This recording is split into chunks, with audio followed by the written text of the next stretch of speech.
မင်္ဂလာပါကျွန်တော် MNTF channel လေးကနေပြန်နေကြိုဆိုလိုက်ပါတယ်ဒီတစ်ခေါက် lesson မှာကျွန်တော်တို့ PDF တွေကို log ဘယ်လိုချရမလဲဆိုတဲ့ဟာလေးကိုကျွန်တော်ပြောပြပေးမယ်ဟုတ်ပြီနော်ကျွန်တော် PDF file တွေမှာကိုယ့်ရဲ့အရေးကြီးတဲ့ personal data တွေပါတာဖြစ်မယ်ကျွန်တော်တို့ရုံးတွေရဲ့ data တွေပါတာဖြစ်မယ်အဲ့လို data တွေကိုကျွန်တော်တို့ကဥပမာ print ထုတ်တဲ့အခါမျိုးမှာဖြစ်ဖြစ် state တွေပါတယ်ပေးတဲ့အခါမျိုးမှာဖြစ်ဖြစ် data breach တွေဖြစ်တတ်တယ် data ခိုးယူတဲ့အခါမျိုးတွေဖြစ်တတ်တယ်အဲ့လိုမျိုးမဖြစ်အောင်ကျွန်တော်ရဲ့ PDF တွေကို log ချထားလို့ရတယ်ဟုတ်ပြီနော်ဘယ်လို log ချရမလဲဆိုရင် log ချလို့ရတဲ့နည်းကနှစ်နည်းရှိတယ်ပထမဆုံးနည်းကကျတော့အဲ့ဒီ PDF file ကို export လုပ်ထဲက log ချလို့ရတယ်ဟုတ်ပြီတော့ဥပမာအခုကျွန်တော်ဒီ Microsoft Office Word file ကိုကျွန်တော်တို့က PDF file အနေနဲ့စိတ်မယ်ဆိုရင်ကျွန်တော်တို့ဒီ file ကိုfile ထဲသွားမယ်ပြီးတော့ CS ကိုနှိပ်မယ်ကျွန်တော် location ရွေးလိုက်မယ်ဟုတ်ပြီနော် location ရွေးပြီးသွားတဲ့ file name တွေပါတွေရွေးလိုက်မယ်ရွေးပြီးတော့ဒီမှာ CF type ဆိုတဲ့နေရာမှာကျွန်တော်တို့က PDF ဆိုတဲ့ဟာလေးကိုရွေးလိုက်မယ်ရွေးပြီးတော့ကျွန်တော်တို့ကဒီ Microsoft Office Word ပဲ version အနေနဲ့ဒီနားလေးမှာ option ဆိုပြီးရှိလိုက်မယ်ဟုတ်ပြီနော်အဲ့ဒီ option ဆိုတဲ့ဟာလေးကိုနှိပ်လိုက်မယ်ဆိုရင်သူကဒီပုံစံမျိုး search box လေးတစ်ခုကြာလာတယ်အဲ့ဒီ search box မှာကျွန်တော်တို့က encrypt the document with a password ဆိုတဲ့ဟာလေးကို MNJ လေးပေးလိုက်ပြီးတော့ဆိုရင် okay နှိပ်ပြီးတော့ဒီမှာကိုသုံးပြုမဲ့ password ကို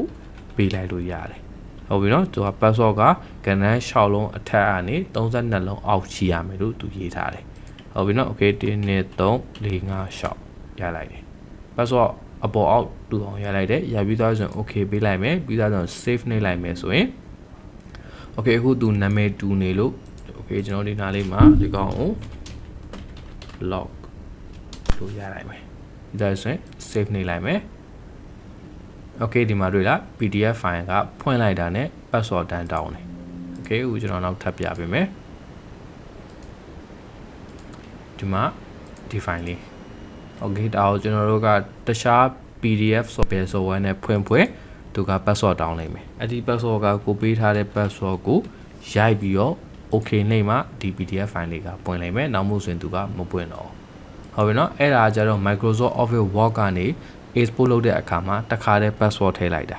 တကယ်လို့ကိုက Excel file ကိုရဲ့ရုံး data တွေထည့်ထားတဲ့ file ကို PDF အနေနဲ့ export လုပ်မယ်အဲ့ဒီ PDF ကိုကျွန်တော်တို့ကဘယ်လိုလုပ်ရှင်လဲဆိုရင် password ထည့်ခြင်းလဲဆိုရင်တော့ဘယ်လိုလုပ်ရမလဲဆိုတော့တစ်ချက်ပြောပြပေးမယ် okay အခုကျွန်တော်ဒီ PDF Excel file လေးတစ်ခုကြည့်မယ်ဟုတ်ပြီနော်အခုနောက်တိုင်းပဲ file menu ကိုသွားမယ် CF ကိုရွေးမယ်ကျွန်တော် location ပေးမယ်ပေးသွားဆိုရင်ဒီမှာကျတော့ကျွန်တော်တို့က option ဆိုတဲ့ဟာလေးမပါသေးဘူးဟုတ်ကဲ့နော်ဒါကိုကျွန်တော်တို့က CF type မှာ Excel ကနေသူ့ကိုကျွန်တော်တို့က PDF ကိုရွေးလိုက်မယ်ဒီမှာ option လေးပေါ်လာတယ် okay ဒီ option ကိုကျွန်တော်အခုတစ်ချက်နှိပ်ကြည့်မယ်နော်ဒီကောက်မှာကျတော့အခုနောက်ပုံစံမျိုး Microsoft Office Word ပုံစံမျိုးသူက encrypt data password ဆိုတဲ့ဟာလေးမပေါ်လာဘူးဘာကြောင့်လဲဆိုရင် Excel မှာကျွန်တော်တို့ကအခုလိုမျိုး PDF ကိုတစ်ခါတည်း log ချလို့ရတဲ့ feature မပါဘူးမပါလို့တော့ကျွန်တော်တို့ကဘာလုပ်ရမလဲဆိုရင်ဒီ Excel file ကိုအရင်ဆုံး PDF format ကိုကျွန်တော်တို့ကပြောင်းလိုက်ရမယ်ဟုတ်ပြီတော့အခုကျွန်တော် PDF အနေနဲ့ပဲထားလိုက်မယ် PDF format ကိုအရင်ဆုံးပြောင်းလိုက်မယ် save နှိပ်လိုက်မယ် okay အခုဒီကောင် PDF ပြောင်းသွားပြီဟုတ်ပြီနော်ကြည့်မယ်ဒီမှာ PDF file လေး okay အခုဒီ file ကိုကျွန်တော်တို့က log ခတ်ချင်တယ်ဆိုရင်ကျွန်တော်ဘာ software သုံးမလဲဆိုရင်okay log ခတ်မယ်ဆိုကျွန်တော်တို့ကခုနက lesson လေးမှာအသုံးပြုခဲ့တဲ့ format factory လို့ခေါ်တဲ့ software လေးကိုအသုံးပြုမယ် okay ဒီ format factory ဆိုတဲ့ software လေးကိုကျွန်တော်ဖွင့်လိုက်မယ်ပြီးသွားပြီဆိုရင်ဒီထဲမှာ format factory ထဲမှာကျွန်တော်တို့က document out ကိုသွားမယ် document out ထဲမှာ encrypt PDF ဆိုတဲ့ဟာလေးကိုနှိပ်လိုက်မယ် okay ပြီးသွားပြီဆိုမှကျွန်တော်တို့ကဒီထဲကိုဘာလုပ်ရမလဲဆိုရင်ကိုအသုံးပြုမဲ့ဒီ PDF file ဟုတ်ပြီနော်ဒီ PDF file ကိုကျွန်တော်တို့ကဒီထဲကို drag ဆွဲပြီးထည့်မယ် okay PDF file လေးကိုသွားထောက်ပြီးတော့ဟုတ်နော် PDF လေးကို drag ဆွဲပြီးတော့ဒီထဲကိုလွှတ်လိုက်မယ်ပြီးတော့ဆိုဒီနားလေးမှာသူက password ဆိုတဲ့စာသားလေးပေါ်နေတွေ့လား